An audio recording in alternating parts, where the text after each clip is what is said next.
déménage tes affaires avant mon retour. Elle mérite cette maison bien plus que toi. Pour lui, elle était jetable, remplaçable, une femme qu'il pouvait effacer d'une seule phrase. Une respiration courte, des sanglots étouffés. Il exhibait celle qui la remplaçait, la traitait de pathétique dans son dos. Il disait qu'il améliorait sa vie, que Claire était le chapitre qu'il n'aurait jamais dû écrire. Mais pendant qu'il sirotait du champagne sur les plages de Biarritz, sa femme signait ses propres papiers. Déménage tes affaires avant mon retour. Elle mérite cette maison bien plus que toi, dit-il avant de monter dans l'avion avec sa maîtresse, sans même accorder un second regard à son épouse.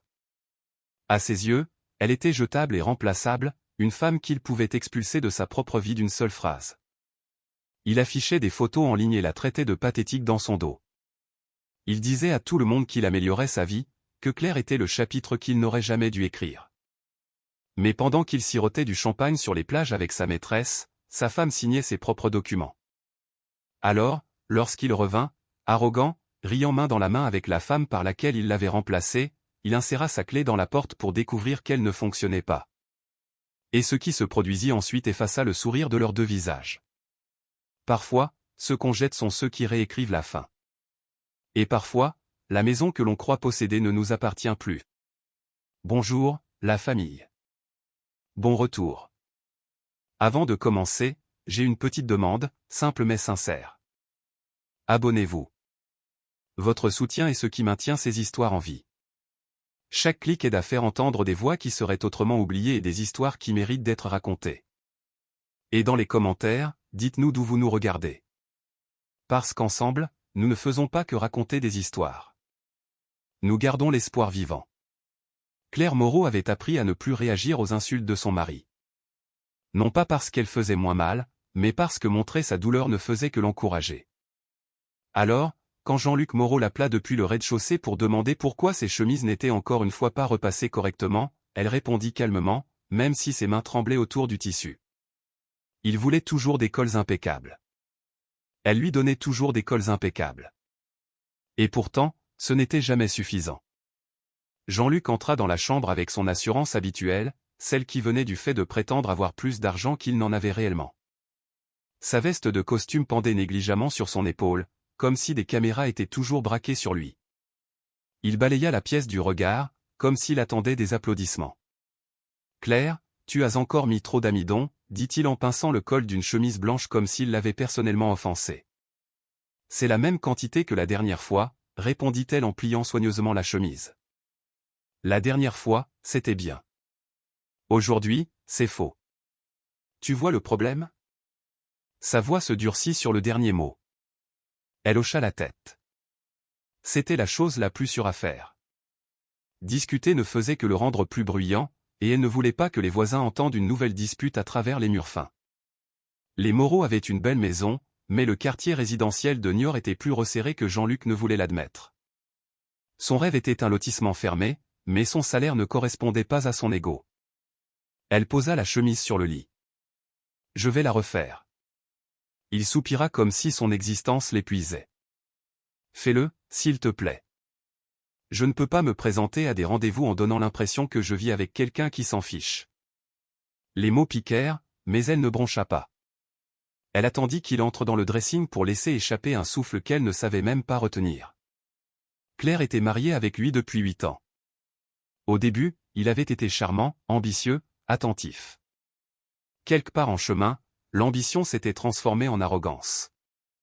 Le nouveau poste l'avait changé, mais sa famille l'avait changé davantage. Il venait de l'argent, du vieil argent, et Claire non. Jean-Luc ne le disait jamais clairement, mais il le lui rappelait par petites touches, corriger sa façon de parler lors des dîners, rire quand elle ne reconnaissait pas des marques haut de gamme. Sa sœur Isabelle Moreau était la pire. Isabelle ne manquait jamais une occasion de rappeler à Claire qu'elle avait épousé quelqu'un, au-dessus. Claire avait appris à avaler les remarques jusqu'à ce qu'elle cesse de l'étouffer. Ce matin-là, elle sentit l'humeur de Jean-Luc changer avant même qu'il ne saisisse ses clés. Il consultait sans cesse son téléphone, souriant à des messages qu'il n'expliquait pas. Une petite alarme sonna dans sa poitrine, mais elle la repoussa. Elle avait appris que le questionner ne faisait que le rendre plus froid. Pendant qu'il finissait de se préparer, il parla de son prochain déplacement professionnel comme s'il allait sauver l'entreprise à lui seul. Elle acquiesça à presque tout, même si un détail la troubla. Il n'avait pas mentionné quel client il allait rencontrer. Il se vantait toujours de ses clients. Lorsqu'il partit travailler, elle s'assit sur le bord du lit et fixa la chemise qu'elle avait repassée 2 fois. Son reflet dans le miroir de la commode avait l'air fatigué.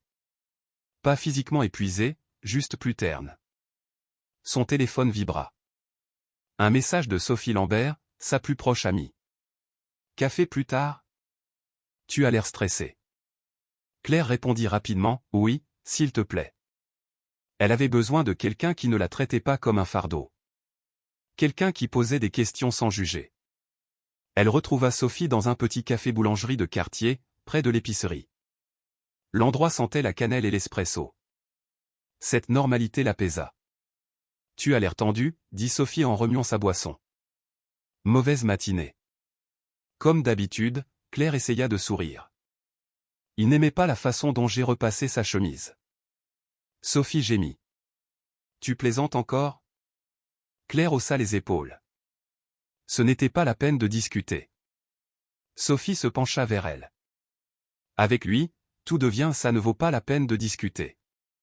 Pourquoi est-ce lui qui décide ça? Claire ne répondit pas, parce que c'était plus facile que d'admettre la vraie raison.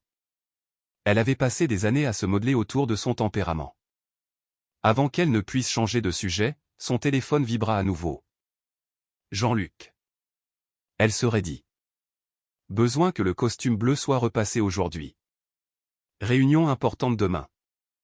N'oublie pas cette fois. Elle posa le téléphone doucement.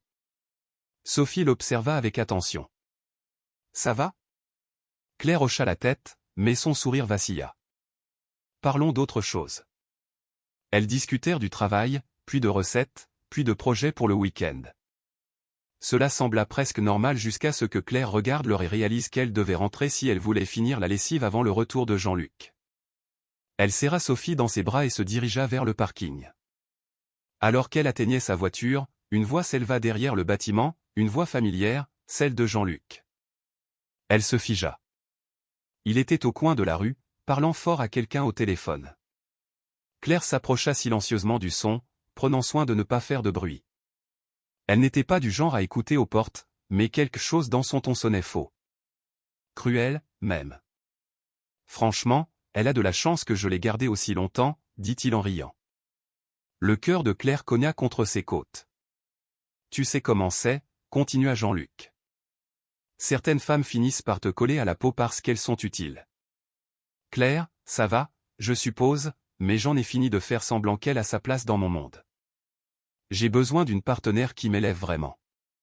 Le rire à l'autre bout du fil résonna faiblement. Exactement, dit Jean-Luc. Saison de mise à niveau. Claire recula avant que ses genoux ne cèdent. Saison de mise à niveau. Il parlait d'elle comme d'un appareil défectueux. Quelque chose qu'il comptait remplacer dès qu'il en aurait les moyens. Elle ne pleura pas. Elle ne sursauta pas. Elle resta simplement là, sentant quelque chose en elle devenir silencieux. Trop silencieux. Jean-Luc mit fin à l'appel un instant plus tard, sans se douter qu'elle se trouvait à proximité. Il se dirigea vers sa voiture d'un pas assuré, fredonnant, comme s'il n'avait pas éventré sa femme avec quelques phrases négligentes. Claire s'installa dans sa propre voiture et fixa le volant. Elle ressentit l'envie de crier, mais le cri ne vint jamais. À la place, elle rentra chez elle lentement, en douceur, comme quelqu'un qui essaie de ne rien renverser de fragile. Ce soir-là, Jean-Luc rentra de bonne humeur. Il se plaignit de la circulation, se vanta d'une réunion et lui ordonna de faire des réservations pour un dîner où il voulait être vu. Claire hocha la tête à tout, les paroles entendues plutôt tournant en boucle dans sa tête. Elle attendit un moment qui lui sembla suffisamment sûr pour parler du déplacement. C'est exactement pourquoi. Jean-Luc leva brusquement les yeux de son téléphone. Pourquoi? Je voulais juste savoir quel client tu vas rencontrer. Il ricana. Pourquoi? Tu as peur que je ne me comporte pas bien? Son estomac se noua. Non, je demandais juste. Alors ne demande pas. Son ton se fit plus dur. Si je voulais t'impliquer, je t'inviterais. La conversation s'arrêta là. Le lendemain, Isabelle Moreau arriva sans prévenir. Elle ne frappait jamais. Elle agissait comme si Claire vivait dans la maison de son frère, et non dans la sienne. Isabelle balaya du regard le chemisier simple et le jean de Claire avec une expression presque compatissante. « Tu t'habilles encore comme ça, Claire ? C'est un déplacement professionnel. Il y aura de l'argent, du vrai. Des gens importants. » Claire garda une voix posée. « Je n'y vais pas. » Évidemment. Isabelle agita la main comme si Claire venait de dire quelque chose d'absurde. Jean-Luc a besoin de quelqu'un à ses côtés qui soit à son niveau social. Toi, tu détonnes. La remarque n'était même pas subtile. Elle n'était pas censée l'être. Claire retint sa respiration une seconde. Il a dit que c'était du travail, pas du relationnel. Isabelle eut un petit rire. Ma chérie, tout est relationnel. Jean-Luc entra dans la pièce en ajustant ses boutons de manchette. On parlait du déplacement, sourit Isabelle. Je lui ai dit que c'était mieux qu'elle reste à la maison. Elle te ferait honte devant les grands investisseurs. Claire sentit les mots la trancher, mais elle garda le visage neutre. Jean-Luc ne la défendit pas. Il ne cligna même pas des yeux. Il hocha simplement la tête. Exactement. Claire se dirigea vers la cuisine avant qu'aucun d'eux ne la voie cligner des yeux trop vite. Elle se plaça devant l'évier et laissa le plan de travail froid la stabiliser. Elle ne voulait pas que cette vie fasse aussi mal. Elle ne voulait pas avoir l'impression de perdre une bataille dont elle n'avait même pas su qu'elle y était entrée. Plus tard dans la soirée, lorsque la maison fut silencieuse, elle s'assit de nouveau sur le bord du lit. Jean-Luc faisait sa valise, jetant des chaussures coûteuses et des chemises de créateur à l'intérieur. Il ne lui demanda pas si elle voulait l'accompagner. Il ne prétendait même plus que c'était uniquement pour le travail. « Jean-Luc, dit-elle doucement. Tu es sûr que je ne devrais pas venir ? » Il ne leva pas les yeux. « Absolument. Ce voyage n'est pas ton univers. » Elle hésita. « Qui vas-tu rencontrer ? » Il ferma la valise et se redressa. « Je ne te dois pas mon emploi du temps.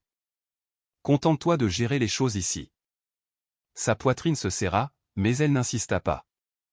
Elle hocha simplement la tête. Le lendemain matin, quelque chose lui parut étrange. Il ne portait pas son eau de toilette habituelle pour le travail. Il avait mis celle qu'il réservait aux dîners spéciaux. Il s'était rasé plus soigneusement que d'ordinaire, consultait son téléphone avec un sourire, et sa valise semblait trop légère pour un déplacement professionnel. Au début, elle ignora ces détails. Puis elle vit les billets d'avion imprimés sur la table. 2 billets pour une station balnéaire, pas une conférence, pas un voyage d'affaires, un forfait vacances pour 2. Et le second billet ne portait pas son nom. Il portait celui de Camille Renaud. Ses mains tremblèrent en tenant les papiers. Camille, l'amie de Jean-Luc, celle qui lui envoyait des messages tard le soir. Celle qu'il avait décrite comme un simple contact professionnel. Celle qu'Isabelle suivait sur les réseaux sociaux, mais que Claire n'avait pas le droit de mentionner. La vérité la frappa si violemment qu'elle dut s'asseoir. Il n'améliorait pas sa carrière. Il améliorait sa vie, et elle n'en faisait pas partie. Claire plia soigneusement les billets, monta dans la chambre et les posa sur le dessus de la valise. Elle ne dit rien. Lorsqu'il descendit, il ne chercha même pas à lire une émotion sur son visage. Il s'en moquait. Il dit simplement. « Allons-y. Je ne veux pas rater le vol. » Elle le conduisit à l'aéroport parce qu'il s'y attendait. Parce qu'il aimait être déposé devant le terminal comme une célébrité. Devant l'entrée de l'aéroport de Nantes Atlantique, il attrapa ses bagages et se tourna vers elle avec une certitude glaciale. « Déménage tes affaires avant mon retour. Elle mérite cette maison bien plus que toi. » Il ne lui laissa pas le temps de répondre. Il ne la regarda même pas. Il le dit comme un ordre final, comme un avis d'expulsion. Il s'éloigna, monta dans l'avion avec Camille, et ne vérifia jamais si Claire était encore là. Elle ne l'était pas. Elle ne resta pas pour le regarder partir. Elle rentra chez elle en silence, serrant le volant si fort que ses jointures lui faisaient mal. Son monde ne faisait pas que vaciller. Il s'effondrait. Mais quelque part dans cet effondrement, autre chose se forma. Ni de la rage, ni de la peur. Quelque chose de plus tranchant. Lorsqu'elle se gara dans l'allée, elle savait qu'elle n'allait pas s'écrouler. Pas cette fois. Elle attrapa son sac, entra dans la maison et passa un appel qu'elle n'aurait jamais imaginé faire. Le cabinet de leur avocat. « Bonjour, dit-elle. J'ai besoin de parler de quelque chose d'important. Ce n'est pas lié au travail de mon mari, mais j'ai besoin de discrétion. » L'avocat pouvait la recevoir dans l'après-midi. Claire s'habilla simplement, attacha ses cheveux et se rendit au cabinet. Elle ne répéta pas ce qu'elle allait dire. Elle n'en avait pas besoin. Les mots étaient déjà en place, calmes et stables. L'entretien dura 1 heure.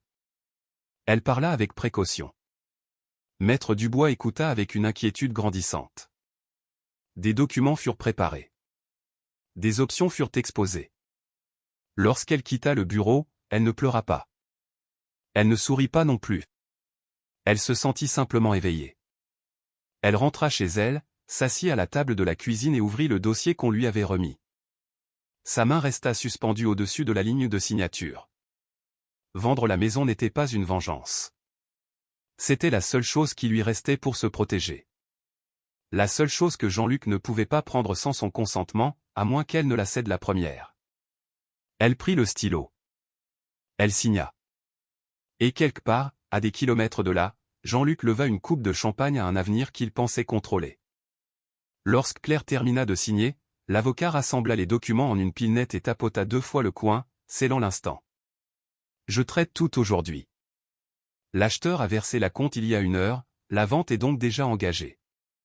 Dès que la confirmation finale arrivera, la maison changera légalement de propriétaire sans délai. » Claire hocha la tête, même si son pouls battait à ses oreilles. « Donc, c'est fait. »« C'est contraignant, répondit-il.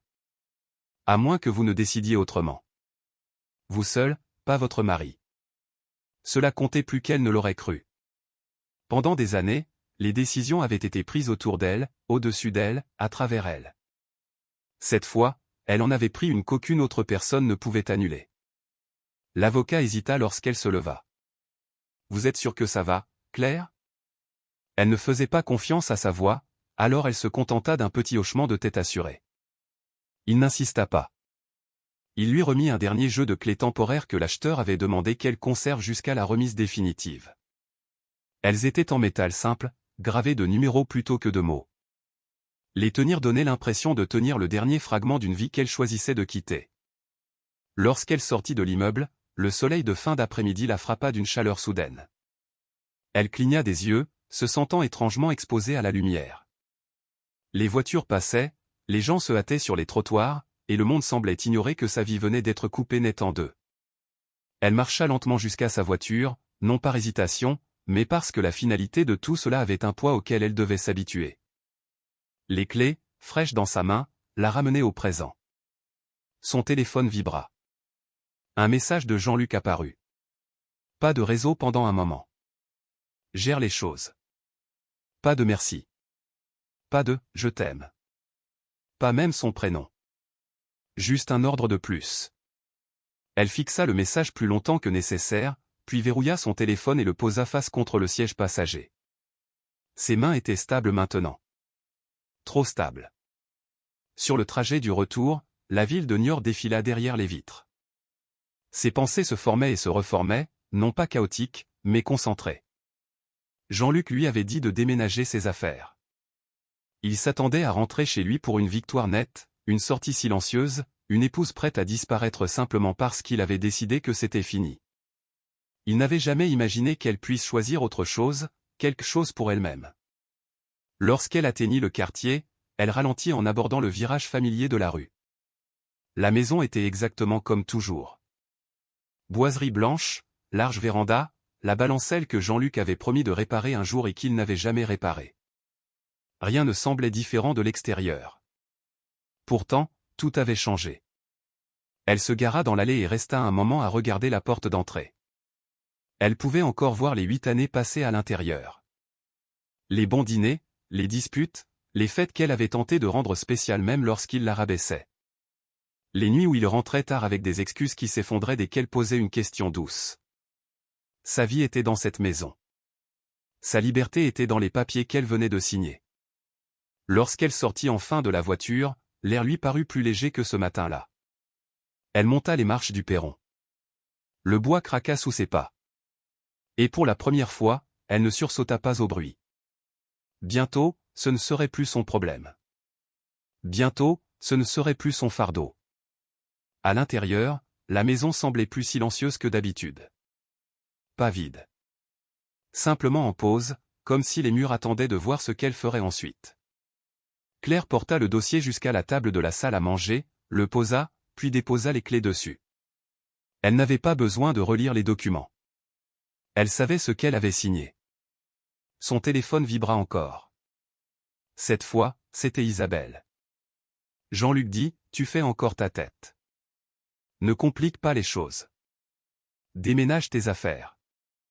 Il s'occupera du reste. » Claire laissa le message non lu sur l'écran verrouillé. Il y avait eu une époque où elle aurait répondu par politesse, par peur, ou par habitude. Cette époque était terminée. Elle traversa le salon en effleurant le dossier du canapé, l'angle de la bibliothèque, le bord du cadre de la fenêtre. Elle ne pleurait pas la maison. Elle la reconnaissait, elle lui disait au revoir, mais pas comme Jean-Luc l'aurait imaginé. Il pensait avoir écrit sa fin. Il ignorait qu'elle avait déjà commencé un autre chapitre. Elle regarda l'horloge. La confirmation de l'acheteur devait arriver bientôt. Dès que ce serait fait, la vente passerait au traitement final sans délai. Jean-Luc ne le saurait que lorsqu'il serait trop tard. Il rentrerait devant une porte d'entrée qui ne s'ouvrait pas, une maison qui ne lui appartenait pas, et une vie qui ne tournerait plus autour de ses envies. Un instant, elle se demanda quel visage il ferait en comprenant. Puis elle chassa cette pensée. Elle ne voulait pas que la vengeance devienne son centre. Elle voulait que son avenir le devienne. Pourtant, l'image restait là. La sonnette retentit, pas fort, mais assez soudain pour la faire sursauter. Elle n'attendait personne. Lorsqu'elle ouvrit, une enveloppe reposait sur le paillasson. Aucun livreur en vue. Elle la ramassa et vit la signature de l'acheteur estampillée sur le sceau. À l'intérieur, une note simple. Acompte reçu. Vente confirmée. Vous avez fait le bon choix. La prise de possession commence lorsqu'il rentre. Claire la lut 2 fois, le souffle coupé en réalisant que l'acheteur connaissait d'une manière ou d'une autre le calendrier du voyage de Jean-Luc, sans qu'elle ait jamais mentionné sa date de retour. Elle replia soigneusement la note, la glissa dans l'enveloppe et la rangea dans son sac. Puis elle sortit, sentant la brise du soir effleurer sa peau tandis qu'elle refermait derrière elle la porte du cabinet d'avocat. Dans sa tête, un déclic symbolique, net et définitif. Elle baissa les yeux vers les clés dans sa main. Il m'a dit de partir, murmura-t-elle, la voix calme. Alors je m'assure qu'il n'ait rien nous rentrer. Et sur ces mots, le plus léger des sourires effleura ses lèvres tandis qu'elle descendait les marches. Si vous n'êtes pas encore abonné, nous serions ravis que vous rejoigniez notre communauté en cliquant sur le bouton s'abonner. À travers nos histoires, nous construisons l'espoir et offrons un avenir à des enfants et à des femmes qui ont subi des violences partout dans le monde. Soutenez-nous en vous abonnant et en activant la cloche pour ne manquer aucune histoire qui compte. Et dites-nous aussi en commentaire, vous nous regardez d'où? Et comment cette histoire vous a parlé? Claire se réveilla au son de son téléphone vibrant sans arrêt sur la table de nuit. Une seconde, elle espéra que c'était une erreur. Peut-être un rappel qu'elle avait oublié de désactiver. Mais lorsqu'elle le prit, les notifications continuaient d'affluer. Jean-Luc avait publié encore et encore. Elle ouvrit la première notification. Une photo envahit l'écran. Jean-Luc allongé sur un transat, lunettes de soleil, un verre à la main avec un petit cierge scintillant planté dessus. Camille se blottissait contre lui, la tête sur son épaule, sourire travaillé, trop large. La légende disait, mise à niveau terminé. Claire sentit son estomac se tordre, mais elle continua de faire défiler. Une autre photo montrait Camille l'embrassant sur la joue. La légende disait, certaines femmes savent apprécier un vrai homme. Les commentaires en dessous étaient pires. Des émojis hilars. Tu mérites mieux. Elle te freinait. Enfin au bon niveau. Un commentaire ressortit parce qu'il venait de quelqu'un qu'elle connaissait. Isabelle, je te l'avais dit, elle va péter un câble quand elle verra ça. Claire reposa le téléphone lentement, comme si elle déposait quelque chose de tranchant sur le plan de travail. Sa poitrine était serrée, mais elle ne pleura pas. Pas après tout ce qu'elle avait déjà signé. Pas après tout ce qu'elle avait déjà décidé. Elle alla dans la cuisine faire du café, se concentrant sur des gestes simples. Dosage, verser, attendre. Le rythme régulier la maintenait debout. Elle venait à peine de prendre sa première gorgée que quelqu'un frappa à la porte d'entrée assez fort pour faire vibrer la vitre. Une seule personne frappait comme ça. Claire ouvrit et trouva Isabelle sur le pas de la porte, téléphone en main, les yeux brûlants d'une indignation théâtrale. Elle n'attendit pas qu'on l'invite. Elle passa devant Claire et marcha droit dans le salon. « Qu'est-ce que tu as fait ?» exigea Isabelle en se retournant brusquement vers elle. Claire cligna des yeux. « Pardon ? Ne fais pas l'innocente. » Isabelle lui planta son téléphone sous le nez. Jean-Luc est fou de rage. Tu lui compliques la vie. Claire la fixa. Je ne lui ai pas parlé depuis qu'il est parti. Exactement. Claqua Isabelle. Tu es censé partir. Il te l'a dit. Et visiblement tu ne l'as pas fait. Tu es encore là, à t'accrocher, à traîner, à gâcher sa liberté. Claire croisa les bras. Je ne gâche rien. Il est en vacances. Les yeux d'Isabelle se rétrécirent. Ce n'est pas des vacances. C'est une transition. Et toi, ici, tu le freines. Il a dit qu'il ne voulait pas rentrer et retrouver ce fardeau. Fardeau. Le mot piqua davantage parce qu'elle l'avait déjà entendu, chuchoté par Jean-Luc à un dîner qu'elle n'aurait jamais dû entendre. La voix d'Isabelle se durcit. Tu dois faire tes cartons et partir aujourd'hui. Claire soutint son regard calmement. Cette maison est encore à moi. Isabelle ricana. Pour l'instant. Ces deux mots restèrent suspendus un long moment. Claire observa Isabelle, se demandant ce qu'elle savait, ou ce qu'elle croyait savoir. Avait-elle la moindre idée de ce que Claire avait signé la veille? La moindre idée de ce qui bougeait déjà sous leurs pieds? Probablement pas.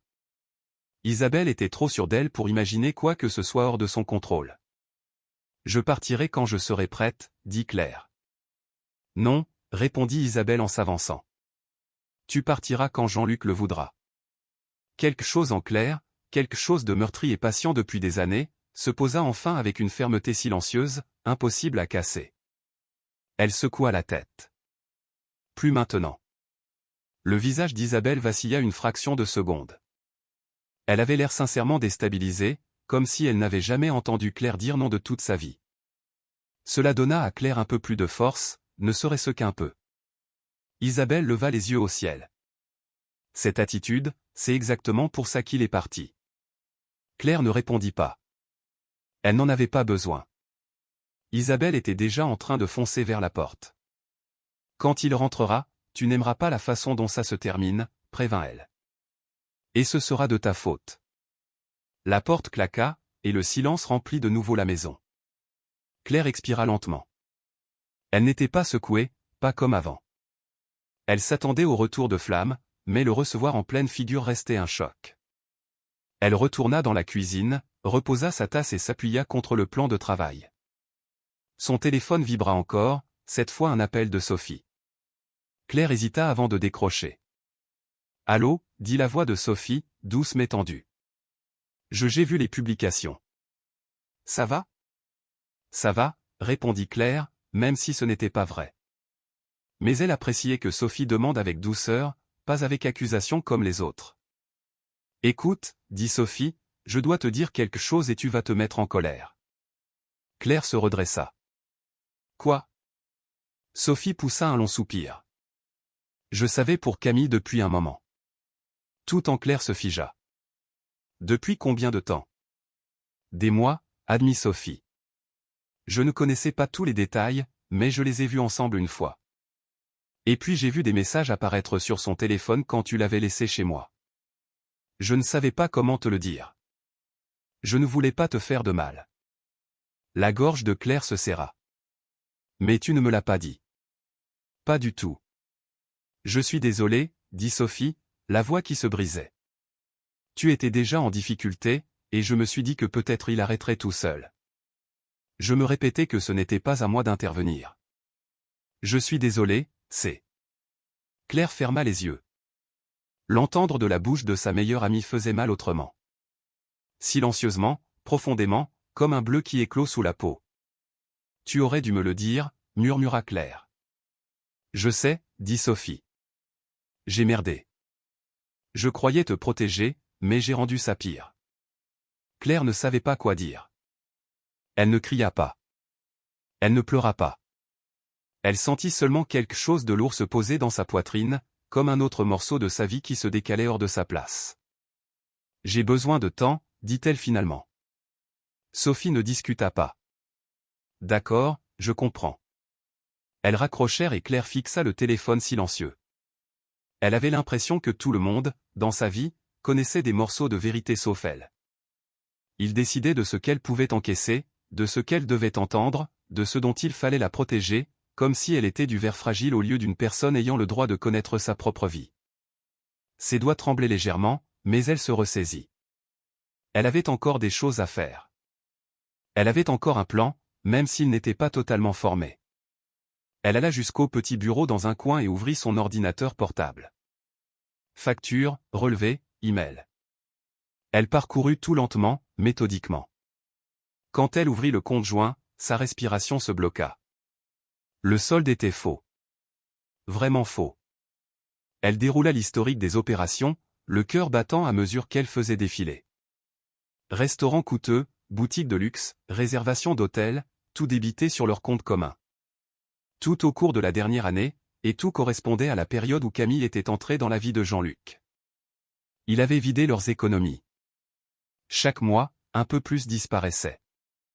Parfois quelques centaines d'euros, parfois des milliers, et tout servait à financer le train de vie de Camille, ses sacs de créateurs, ses dîners chics, ses escapades du week-end.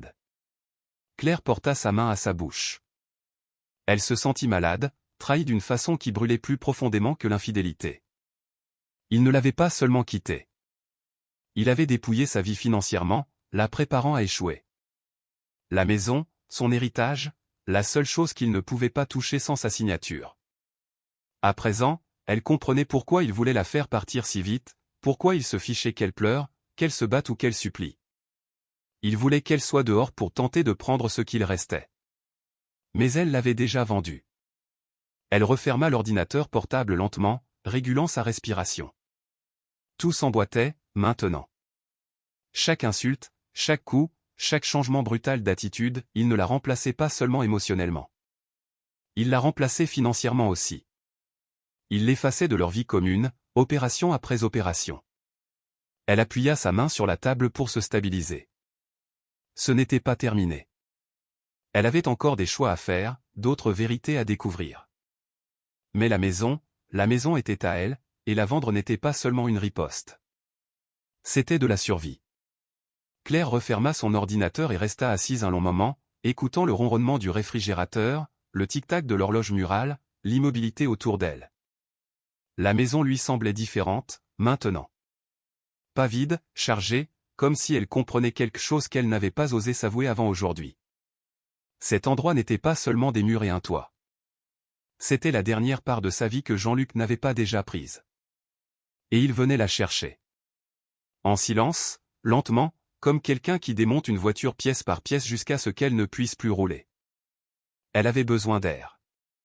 Elle sortit et s'assit sur les marches de la véranda, ramenant ses genoux contre elle.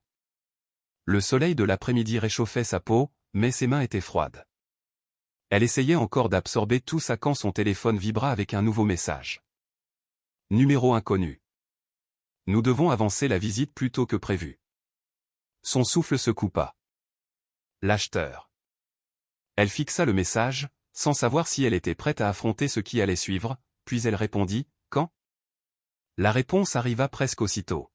« Demain, tôt le matin. » Elle avala sa salive. C'était bientôt. Trop bientôt. Mais c'était peut-être une bonne chose. Elle voulait que ça avance. Elle en avait besoin. « D'accord, » écrivit-elle. « Je serai là. » Un autre message arriva. Une condition de plus. Personne d'autre ne doit être présent.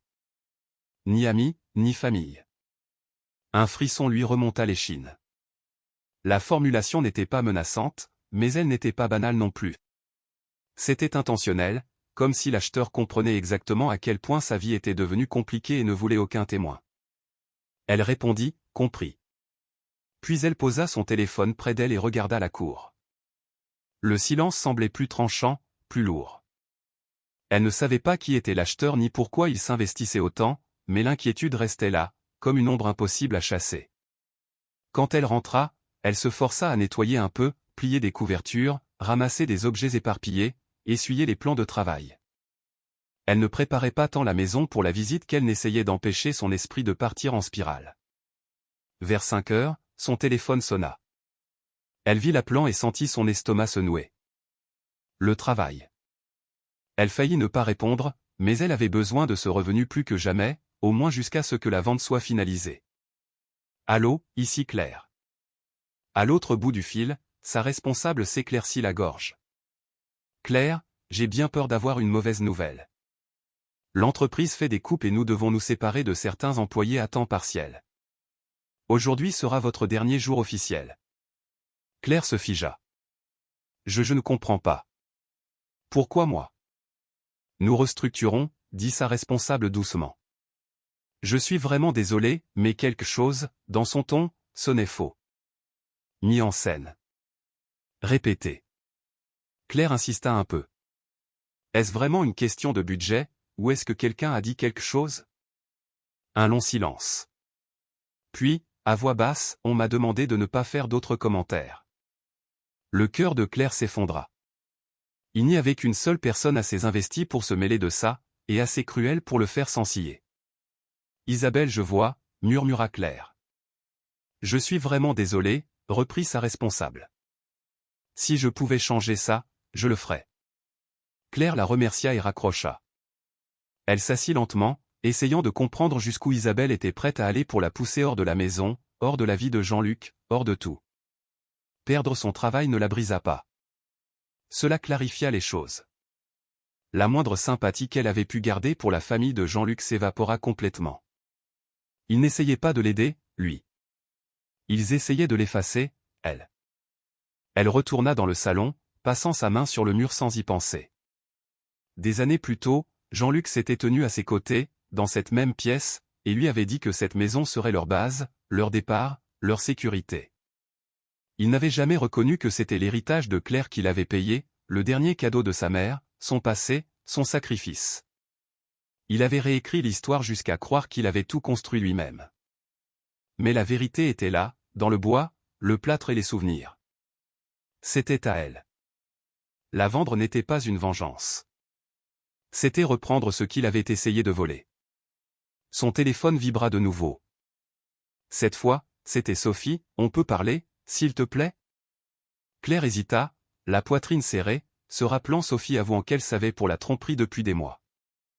Elle tenait encore à son amie, mais la confiance n'était plus quelque chose qu'elle pouvait donner facilement. Elle répondit, pas maintenant. J'ai besoin d'espace. 3 points apparurent, disparurent, réapparurent.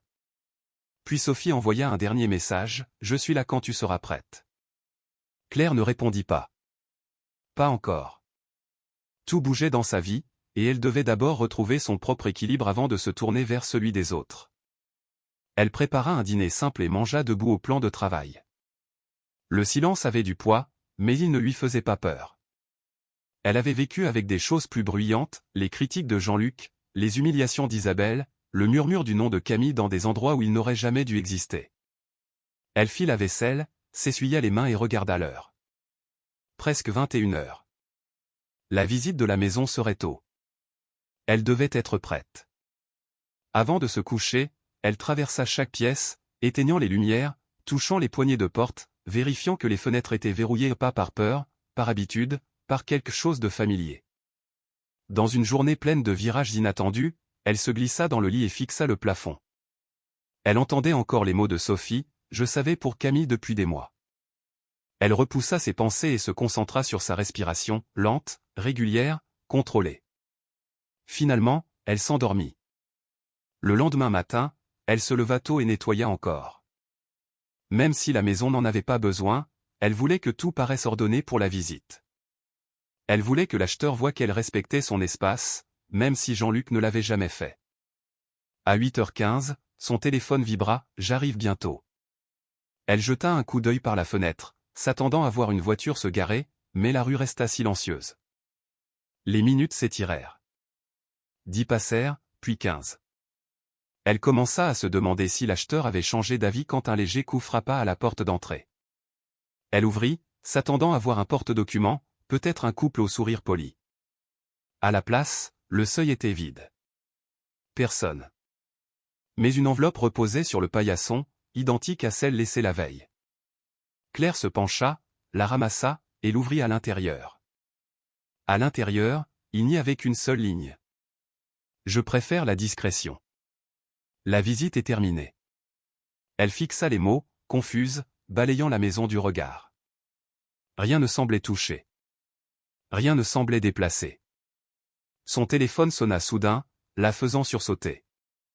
Le même numéro inconnu s'afficha à l'écran. Elle répondit d'une voix hésitante. « Allô ?» La voix de l'acheteur arriva, basse et calme, presque douce, mais indéniablement ferme. « Claire Moreau, » dit la voix. « La vente est finalisée. Je prendrai possession le jour où votre mari rentrera. » Claire se figea. Elle n'avait pas dit à l'acheteur quand Jean-Luc rentrait. Elle ne l'avait dit à personne, sauf à Maître Dubois. Son souffle se coupa. « Comment vous » commença-t-elle, mais la ligne se coupa avant qu'elle puisse finir. Elle abaissa lentement le téléphone, la réalisation la traversant comme une vague glacée. L'acheteur en savait plus sur sa vie qu'elle n'en avait jamais révélé. Et cela signifiait que ses prochaines étapes ne relevaient plus seulement de la survie. Il s'agissait de découvrir qui, exactement, était entré dans l'ombre de son histoire. Elle resta là, dans la maison silencieuse, le cœur battant, le téléphone toujours dans la main. Claire se réveilla avant le lever du soleil, le corps en alerte d'une manière qui ne paraissait pas naturelle. Elle resta immobile un instant, à écouter la maison calme, attendant que la source de son angoisse se précise. Cela ne tarda pas. Son téléphone vibra sur la table de nuit. Le message venait de Jean-Luc. « J'atterris plus tôt. Soit à la maison avant midi. Soit parti avant mon arrivée. » Elle se redressa si vite que la couverture glissa de ses jambes. Midi. Il était à peine 6 heures. Elle avait 6 heures, peut-être moins, pour faire disparaître ce qu'il restait de ses affaires. Quelques cartons dans le placard, ses papiers, une valise de vêtements. Elle croyait avoir plus de temps pour préparer tout ça. Sa poitrine se serra lorsqu'elle sortit du lit. Elle ne craignait pas son retour. Pas exactement. Elle craignait ce qu'il ferait s'il la trouvait encore là. Et elle craignait ce qu'il ferait lorsqu'il comprendrait que la maison qu'il croyait être à lui avait déjà été vendue. Elle traversa la maison rapidement, rassemblant le dernier de ses affaires, une petite pile de livres, le collier de sa mère, une vieille lettre qu'elle gardait dans une boîte à chaussures sous le lit. Elle portait chaque objet comme s'il pesait bien plus que sa simple matière. Son téléphone vibra encore. Cette fois, c'était Sophie. « Salut, Isabelle m'a appelé. Jean-Luc rentre plus tôt. Tu dois quitter cette maison aujourd'hui. » Claire ferma les yeux. Une pression douloureuse se forma derrière ses paupières. Elle répondit, « Je sais. Je fais mes cartons. » Avant même de poser le téléphone, un autre message s'afficha, « J'arrive. » Claire se figea. Elle ne savait pas si elle voulait Sophie ici. Pas après l'aveu au sujet de Camille. Pas après des jours de silence. Mais elle ne voulait pas non plus se battre. « D'accord », écrivit-elle. Quand Sophie arriva 20 minutes plus tard, son visage était crispé, presque anxieux. Elle referma la porte derrière elle et parla à voix basse. « Claire, tu ne peux pas rester ici quand il rentre. »« Je ne compte pas rester, » dit Claire en scotchant un carton. Sophie se tordit les mains. « Non, je veux dire tu ne peux pas le défier. Tu ne peux pas répondre. » Isabelle dit qu'il est furieux. Elle dit qu'il a compris que tu ne partais pas assez vite. Claire ne leva pas les yeux. Elle glissa un pull dans une valise. Isabelle a beaucoup d'avis. Ce n'est pas juste un avis, insista Sophie. Elle dit que Jean-Luc est prêt à faire intervenir des avocats. Elle dit que si tu rends sa salle, tu vas tout perdre. Claire s'arrêta, les doigts posés sur la fermeture de la valise. Tout perdre ? Sophie, j'ai déjà perdu presque tout, et pas à cause d'un conflit que j'ai déclenché. Sophie s'approcha. Je te dis ça parce que je tiens à toi. Si tu le pousses, il va te détruire. Je pense que tu devrais quitter la maison aujourd'hui, avant qu'il revienne. Claire se redressa lentement. Tu es en train de prendre le parti d'Isabelle? Le visage de Sophie se décomposa. Je prends ton parti. J'essaie de te protéger en te disant de fuir. Claire demanda doucement, en me disant de fuir. Sophie ne répondit pas. Quand tu as découvert qu'il me trompait, tu ne me l'as pas dit, continua Claire. Et maintenant que j'essaie enfin de me remettre debout, tu me dis de retomber. Ce n'est pas ce que je dis, murmura Sophie. Mais la vérité était déjà claire. Sophie ne croyait pas que Claire pouvait gagner. Elle ne croyait pas que Claire pouvait se sauver. Elle croyait que le pouvoir de Jean-Luc comptait plus que le droit de Claire à se battre pour sa vie. Merci, dit Claire doucement en prenant un autre carton. Mais je vais gérer ça moi-même. Sophie la fixa encore un long moment, puis hocha faiblement la tête. D'accord. J'espère que tu sais ce que tu fais. Elle quitta la maison sans bruit, la porte se refermant sur un clic discret qui résonna plus fort qu'un claquement. Le silence qui suivit était lourd. Claire essaya de secouer ça et reprit ses cartons, mais ses mains tremblaient maintenant pas de peur, de quelque chose d'autre, quelque chose qui ressemblait à de la lucidité. Elle ne voulait pas d'amis qui ne restaient à ses côtés que quand c'était facile. Elle emballa plus vite, plus fort, déterminée, concentrée. En milieu de matinée, elle avait chargé la plupart de ses affaires dans sa voiture. Il ne restait que des papiers. Des dossiers qu'elle gardait dans un tiroir du vieux bureau en bois du salon. Elle s'agenouilla et tira le tiroir. Quelque chose accrocha son regard. Une enveloppe qu'elle ne reconnaissait pas. Épaisse, scellée, son nom écrit dessus de la main de Jean-Luc, mais avec une inclinaison qui semblait étrange, presque répétée, comme entraînée.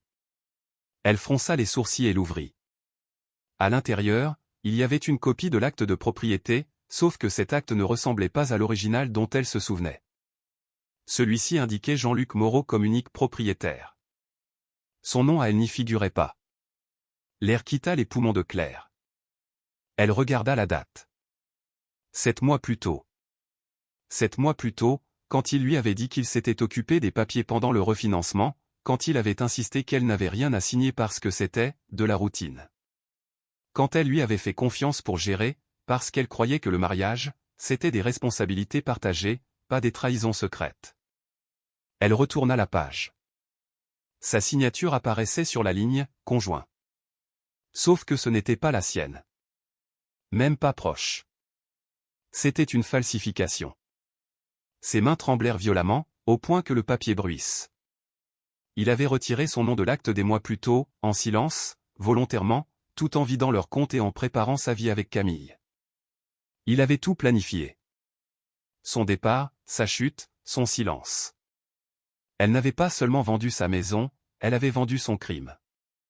Claire s'effondra sur la chaise la plus proche, serrant les feuilles si fort qu'elles se plièrent au bord. Son cœur cognait à ses oreilles. Ce n'était pas. Tout ce que tu as trouvé est vrai. Les mains de Claire devinrent glacées. Un autre message suivit. Ne fuis pas. Ne cède pas. Tiens bon. Elle attrapa son téléphone et tapa vite. Comment tu sais ce que j'ai trouvé? Pas de réponse. Elle attendit, le cœur battant. Puis un autre message apparut, bref, terrifiant de précision. Parce que Jean-Luc te cache des choses depuis longtemps, et ce n'est que le début. Claire sentit la pièce tanguer. Elle s'accrocha au bord du bureau pour ne pas vaciller. Le début de quoi? Tapatait-elle, mais avant d'envoyer, son téléphone vibra à nouveau un appel, numéro inconnu. Son hésitation ne dura qu'une seconde. Elle décrocha. Une voix calme parla, basse, certaine, sans panique. Vous êtes en sécurité, dit l'acheteur. Tout ce qu'il a falsifié, tout ce qu'il a volé, tout ce qu'il a caché, vous recevrez bientôt la documentation complète. Restez où vous êtes. Ne quittez pas la maison, pas encore. La voix de Claire trembla. Pourquoi vous m'aidez? Un silence. Parce que vous n'êtes pas la seule personne qui l'a fait du tort. Avant qu'elle puisse demander davantage, la ligne coupa. Ses genoux cédèrent et elle glissa au sol, serrant son téléphone contre sa poitrine. Elle n'était pas seule. Quelqu'un savait tout, plus qu'elle. Quelqu'un avait observé, attendu, préparé. Mais qui, et pourquoi? Elle n'avait pas le temps de réfléchir. Elle n'avait pas le temps de respirer. Un moteur gronda au loin. Son estomac se vida. Non, pas déjà. C'était trop tôt. Elle se releva d'un bond et courut à la fenêtre, écartant le rideau. Une berline noire tourna dans la rue. Son cœur frappa contre ses côtes. C'était Jean-Luc. Claire recula en trébuchant, la respiration rapide, irrégulière. La voiture de Jean-Luc avançait lentement dans la rue comme une menace qu'elle avait tenté de fuir pendant des années. Les pneus crissèrent sur le gravier. Le moteur s'éteignit. Une portière claqua trop vite. Elle n'était pas prête. Des papiers étaient éparpillés sur le bureau, sa valise à moitié fermée, des cartons encore près du couloir. Elle ne pouvait pas cacher qu'elle préparait son départ, et pourtant elle ne voulait pas qu'il le voie. Pas comme ça. Pas avant de comprendre ce que l'acheteur voulait dire. Pas avant de saisir le danger. Elle balaya la pièce du regard, les mains tremblantes. Elle attrapa les copies de l'acte, la signature falsifiée brûlant sa vision, et les fourra dans son sac. Ses doigts tirèrent la fermeture au moment même où des pas crissèrent sur l'allée devant la maison. Son téléphone vibra dans sa poche. Un nouveau message. N'ouvre pas la porte. Claire se figea. Elle n'eut même pas le temps de répondre qu'une voix familière tonna depuis la véranda. Claire, ouvre. Ce ton n'avait rien de curieux ni de confus. Il était autoritaire, comme si la maison, la porte, l'air, tout lui appartenait. Claire plaqua son dos contre le mur, serrant son sac comme une bouée. Je sais que tu es là. Elle ne répondit pas. Elle ne bougea pas. Elle respirait à peine. Jean-Luc secoua la poignée de la porte. Pourquoi est-ce que c'est verrouillé? Tu ne fermes jamais à clé. Elle l'avait fait. Pour la première fois depuis des années, elle avait tourné le pêne avec intention. Sa poitrine se serra derrière Jean-Luc. Une autre voix s'éleva alors. Claire, agacée, impossible à confondre celle de Camille. Peut-être qu'elle a enfin compris. Franchement, elle aurait déjà dû partir depuis longtemps. Claire ferma les yeux très fort. La voix de Camille eut le même effet que toucher un bleu. Une douleur immédiate. Profonde. Familière. Claire. Cria de nouveau Jean-Luc. Ouvre cette porte tout de suite. Il faut qu'on parle. Non. Pas comme ça. Pas selon ses règles. Elle recula d'un pas, puis d'un autre, sans quitter la poignée des yeux. Chaque bruit lui semblait trop fort. Le vent. Les pas. Les battements sourds dans ses oreilles. Elle murmura à peine, « S'il te plaît, ne tourne pas. S'il te plaît, ne tourne pas. » Un court silence tomba dehors. Puis elle entendit le frottement métallique. Jean-Luc insérait sa clé. Tout le corps de Claire se tendit. Ses mains jaillirent vers sa bouche pour étouffer un cri. Il tourna la clé. Rien. Il força davantage. Plus fort. Encore plus fort. Toujours rien. Qu'est-ce que, marmonna Jean-Luc. Camille laissa échapper un rire froid. Elle a vraiment changé les serrures? Tais-toi, cracha Jean-Luc en secouant violemment la poignée. Claire, qu'est-ce que tu as fait à cette porte? Claire recula encore dans le couloir, le cœur battant à tout rompre. Elle sentait l'instant lui foncer dessus. La collision inévitable de chaque mensonge, chaque trahison, chaque vérité qu'elle avait découverte en silence. Encore un coup sec sur la clé. Un choc net. Aucune résistance. Jean-Luc grogna, fou de rage. Pourquoi cette putain de clé ne marche pas? Il frappa la porte de la paume avec une telle force que le bois trembla. Claire! Hurla-t-il, la voix montant. Ouvre cette foutue porte. Claire serra son sac contre elle, sentant les documents à l'intérieur pressés contre ses doigts. L'acte falsifié. La vérité sur les comptes. Les avertissements de l'acheteur. Le poids de tout ce qu'elle n'avait jamais voulu découvrir. Tout reposait contre sa poitrine. Elle ne se cachait pas seulement d'un homme. Elle se cachait d'une tempête qu'elle avait déclenchée sans le savoir. Les pas de Camille résonnèrent légèrement sur la véranda. Défonce-la. C'est toujours ta maison. Un nouveau coup frappa la porte, plus violent cette fois. Claire sursauta. Ce n'était pas sa maison. Ce n'était plus la maison de personne, désormais. Pas avant que l'acheteur n'en prenne officiellement possession. Si Jean-Luc forçait l'entrée, tout s'effondrerait. La vente. Les documents. Les preuves de ses crimes. Tout ce que l'acheteur avait promis de l'aider à révéler. La respiration de Claire trembla. Elle comprit quelque chose à cet instant précis. Quelque chose de terrifiant et, en même temps, profondément libérateur. Elle devait dire la vérité. Pas plus tard. Pas bientôt. Maintenant. Un autre coup. Le chambranle vibra. Claire. Rugit Jean-Luc. Ouvre cette porte avant que je... Il ne termina pas sa phrase. Peut-être que ce n'était pas nécessaire. Peut-être savait-elle déjà exactement comment il comptait finir. Son téléphone vibra de nouveau dans sa poche. Un nouveau message. Maintenant, Claire, dis-lui qu'il n'habite plus ici. Ses jambes fléchirent, sa gorge se serra, mais elle redressa les épaules. Ses doigts tremblaient lorsqu'elle saisit la poignée. Elle comprenait enfin ce qui était en jeu. Si elle ne parlait pas maintenant, elle perdrait tout. Elle posa la main sur le métal froid, inspira une fois, et se prépara à l'affronter. Jean-Luc frappa encore la porte.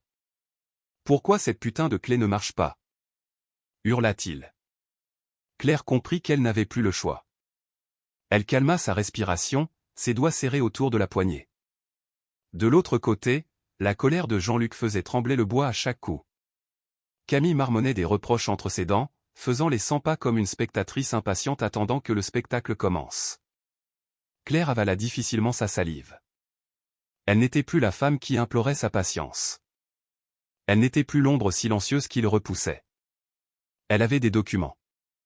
Elle avait des preuves. Elle avait la vérité. Enfin, elle déverrouilla le pen.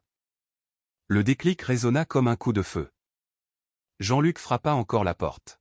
« Claire, je te jure. » Elle ouvrit. Son bras était levé, prêt à frapper.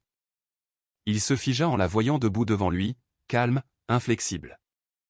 Son sac pendait à son épaule, comme si c'était elle qui rentrait chez elle et lui qui s'introduisait. « Qu'est-ce que tu as fait, Ama » Il s'interrompit, déconcerté. « Pourquoi ma clé ne marche pas ?»« Parce que ce n'est plus ta porte, » dit Claire doucement. Il cligna des yeux, stupéfait une fraction de seconde, puis ricana. « Arrête de jouer. Pousse-toi. » « J'entre. » Il tenta de la bousculer. Elle se plaça dans l'embrasure, lui bloquant le passage. « Jean-Luc, » dit-elle d'une voix ferme, malgré le tremblement intérieur. « Ce n'est pas ta maison. » Son visage se fissura. Une seconde de confusion, puis une colère brûlante. « Pardon ? Tu ne possèdes plus cet endroit. Plus maintenant. » Camille s'avança, les bras croisés, exaspérée. « Tu peux juste le laisser entrer ? C'est ridicule. » Claire croisa son regard. « Non. » La mâchoire de Jean-Luc se crispa. « Claire, pousse-toi.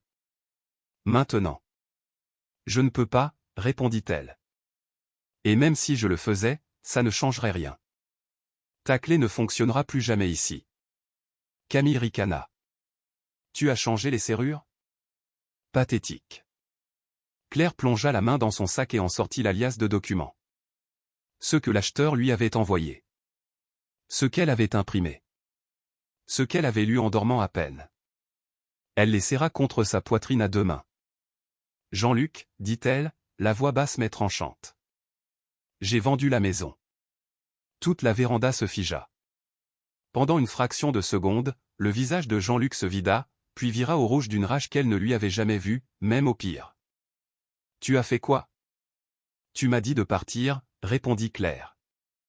Alors je me suis assuré que tu n'aies rien à quoi revenir. Tu ne peux pas vendre ma maison. Hurla-t-il. Claire leva une seule feuille. L'acte falsifié. Ta maison? Tu as falsifié ma signature pour la mettre à ton nom. Mais tu n'as pas prévu une chose. Son visage pâlit. Tu n'as pas prévu que la vente mettrait au jour tout ce que tu as fait. Camille recula légèrement, le regard passant de l'un à l'autre. Attends, de quoi elle parle? Claire ne la regarda pas. Elle fixa Jean-Luc, observant les fissures se propager sur son visage. Tu n'as aucune preuve, cracha-t-il. Rien de tout ça ne tiendra. Tu as toujours été dramatique, mais là c'est de la folie, Claire. Tu veux une preuve? Lança une voix derrière lui. Jean-Luc se figea. Claire sentit l'air changer avant même de le voir. Un homme en manteau sombre s'avança sur l'allée, les épaules larges, la posture assurée, le visage impassible. Sa démarche était calme, mesurée, presque agaçante de contrôle. Il n'était pas du genre à se presser. Il n'en avait pas besoin. « Bonjour, Jean-Luc » dit l'homme. Jean-Luc se retourna lentement, comme quelqu'un qui réalise qu'il se tient dans un piège qu'il avait construit pour un autre. « Daniel » dit-il, la voix brisée par l'incrédulité. « Qu'est-ce que tu fais ici » Daniel s'arrêta à 3 pas de la véranda. Sa présence avait du poids. Pas bruyante. Pas agressive. Décisive. Le poids de quelqu'un qui sait des choses que d'autres préféreraient voir enterrées. Camille murmura, « C'est qui » Jean-Luc l'ignora, les yeux rivés sur son ancien mentor. « Pourquoi tu es là ? Comment ce n'est pas possible ?» Daniel esquissa presque un sourire. « Tu as toujours été prévisible. » Claire observa la scène avec une clarté étrange, presque distante. Elle connaissait ce nom. Tout le monde dans l'entourage de Jean-Luc le connaissait. Daniel était le mentor. Le visage de Camille se vida de sa couleur. Elle s'écarta de lui comme on recule d'un poil brûlant. Claire vit la bouche de Jean-Luc s'ouvrir et se refermer, comme un homme à qui l'air manque. Elle fit un pas en avant, sortant de son sac son dernier dossier. Le cœur battant, elle murmura. « Il y a encore autre chose. » Jean-Luc se tourna brusquement vers elle, les yeux désespérés, furieux, terrorisés. « Quoi d'autre » siffla-t-il. Claire avala sa salive, ses doigts effleurant le bord du papier qu'il n'avait jamais voulu revoir. L'aveu rédigé lors des séances de thérapie. Celui qu'il avait écrit dans la honte et la colère. Celui qu'il croyait qu'elle avait détruit. Mais elle ne l'avait pas fait. Elle le tenait maintenant entre ses mains. Et le visage de Jean-Luc se fissura lorsqu'il reconnut l'enveloppe. Il la fixa comme on fixe une arme. Peut-être que c'en était une. Son visage se crispa, se relâcha, puis se crispa de nouveau, cherchant une expression qu'il pourrait contrôler. Il échoua. « Claire, dit-il à voix basse, la voix tendue. Tu ne veux pas rouvrir de vieilles blessures. » Elle serra l'enveloppe plus fort. « Tu as écrit ça. » C'était une période difficile, répliqua-t-il sèchement.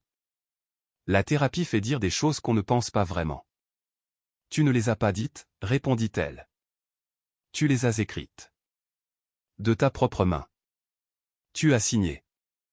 Tu as tout avoué. Le regard de Camille passa de l'un à l'autre. Avouer quoi? Claire sortit le papier plié. Les bords étaient usés par les années passées cachées au fond d'un tiroir, les années où elle s'était dit que ce n'était pas utile, qu'elle pouvait pardonner, qu'il changerait peut-être. Jean-Luc a admis, dit Claire doucement en dépliant le document. Qu'il m'a trompé, qu'il a menti sur l'argent, qu'il a caché des dépenses, et qu'il ne pensait pas que je partirais un jour parce que j'étais, selon ses propres mots, elle montra la phrase soulignée, trop effrayée à l'idée de recommencer seule. Jean-Luc se jeta vers le papier. « Donne-moi ça. » Daniel s'interposa aussitôt, ferme et calme. « Non. » Jean-Luc se figea, haletant. Claire continua, la voix plus stable maintenant. « Tu as écrit ça pendant les séances de suivi. Tu ne t'es jamais excusé pour quoi que ce soit. Tu es parti en claquant la porte, tu as dit que le thérapeute était partial, et tu m'as interdit d'en reparler. » Jean-Luc la foudroya du regard. « Je croyais que tu avais jeté ça. Tu t'es trompé. » Camille recula d'un pas, les bras croisés contre elle. « Tu ne m'as jamais dit que tu allais en thérapie, dit-elle. Tu m'as dit que tu avais mis fin à cette relation parce qu'elle était instable. » Claire secoua la tête une seule fois. Je n'étais pas instable. J'étais épuisé. Le visage de Camille se crispa. Elle recula encore. Attends, tu as vraiment fait tout ça? Jean-Luc balbutia, elle déforme tout. Daniel intervint d'un ton qui mit fin à toute contestation. Tout est documenté. Et ça tiendra devant un tribunal. Le sang quitta le visage de Jean-Luc. Camille n'hésita pas. Tu disais que tes problèmes d'argent venaient d'elle. Tu disais qu'elle te contrôlait. Tu disais qu'elle était. Elle s'interrompit, secouant la tête. Je ne peux pas être mêlé à ça. Je le connais à peine. Jean-Luc se tourna brutalement vers elle. Camille, quoi? Qu'est-ce que tu racontes? Tu es avec moi. Pas s'il y a fraude, répondit-elle en descendant de la véranda. Je ne vais pas ruiner ma vie pour toi. Je n'irai pas en prison parce que tu m'as menti. Prison? La voix de Jean-Luc se brisa. Qui a parlé de prison? Daniel leva son dossier. Faux et usage de faux, usurpation d'identité, manipulation financière, fraude coercitive. Selon le degré de déni, les sanctions ne feront qu'empirer. Camille ne l'attendit même pas. Elle se dirigea vers la rue, ses talons claquant rapidement sur le bitume. C'est fini, Jean-Luc. Débrouille-toi tout seul. Reviens ici. Cria-t-il après elle, mais elle ne se retourna pas une seule fois. La voiture d'Isabelle était garée plus loin. Le moteur démarra. Claire ne s'était même pas rendu compte qu'elle était là, observant toute la scène. Quand Camille monta côté passager, Isabelle démarra sans adresser un mot à son frère. Jean-Luc hurla quelque chose dans la rue vide, quelque chose de laid et de désespéré, mais le son se perdit dans le vent. Claire descendit une marche, juste assez pour se retrouver à sa hauteur. Son sac pendait à son côté. Les papiers étaient toujours dans ses mains, ne tremblant presque plus. « Tu as tout détruit !» cria Jean-Luc. « Tu ruines ma vie. » Non, dit-elle calmement. Ce sont tes choix qui l'ont fait. Tu ne peux pas me faire ça. Tu te le es déjà fait toi-même. Les yeux de Jean-Luc cherchèrent frénétiquement une issue, se tournant vers Daniel. Vous m'avez piégé tous les deux. Vous vous êtes ligués contre moi. Daniel secoua la tête. Personne ne t'a piégé. On a juste cessé de te protéger. Claire avala la boule dans sa gorge. C'était son moment. La dernière pièce qu'elle devait poser. Elle tendit l'aveu à Daniel. Il l'examina, hocha une fois la tête, puis regarda Jean-Luc. Ça scelle le dossier. Jean-Luc s'affaissa, les épaules s'effondrant. Sa respiration s'emballa. Sa voix se brisa en un murmure rauque. Claire, tu ne peux pas faire ça. S'il te plaît. Je ne voulais pas, répondit-elle honnêtement. Je t'ai aimé autrefois. J'ai essayé de t'aider. J'ai essayé de nous sauver. Mais tu n'as jamais voulu de nous. Tu voulais le contrôle. Il leva les yeux vers elle avec quelque chose qu'elle ne lui avait jamais vu auparavant. La peur. Pas de la perdre elle, mais de tout perdre le reste. Daniel s'avança. Jean-Luc Moreau, vous êtes légalement interdit d'entrer sur cette propriété. La vente est finalisée. Mes avocats vous contacteront concernant l'enquête. Jean-Luc le fixa, secouant la tête comme s'il pouvait nier pour revenir dans le monde qu'il avait détruit. Ce n'est pas possible. Si, répondit Daniel. Claire inspira lentement. Sa voix s'adoucit, non par pitié, mais par lucidité. Tu m'as jeté. Tu as dit à tout le monde que j'étais remplaçable, jetable. Mais ce n'était pas moi qui avais besoin d'une nouvelle vie. C'était toi, parce que tu ne savais pas survivre sans détruire la mienne. Jean-Luc ouvrit la bouche. Aucun son n'en sortit. Daniel désigna les marches. Il est temps de partir. La gorge de Jean-Luc se contracta. Son regard passa de Daniel à Claire. Perdu. Acculé. Furieux. Vaincu. Il recula d'un pas, puis d'un autre. Il ressemblait à un homme qui n'avait jamais imaginé pouvoir perdre. Et Claire ressemblait à une femme qui comprenait enfin qu'elle avait déjà gagné. Jean-Luc descendit l'allée d'un pas incertain. Arrivé au trottoir, il se retourna une dernière fois, le visage tordu par l'incrédulité. C'était ma maison. Claire ne détourna pas le regard. Plus maintenant. Daniel attendit que Jean-Luc monte dans sa voiture et s'éloigne, lentement, hébété, comme quelqu'un qui conduit dans le brouillard. La rue retrouva son silence. Daniel se tourna vers Claire. « Tu as fait preuve de plus de force que la plupart des gens que je connais. » Elle laissa échapper un souffle tremblant. Je ne me sentais pas forte. La force ne consiste pas à ne pas avoir peur, dit-il. Elle consiste à agir malgré la peur. Ils restèrent silencieux un moment. La maison derrière elle semblait différente.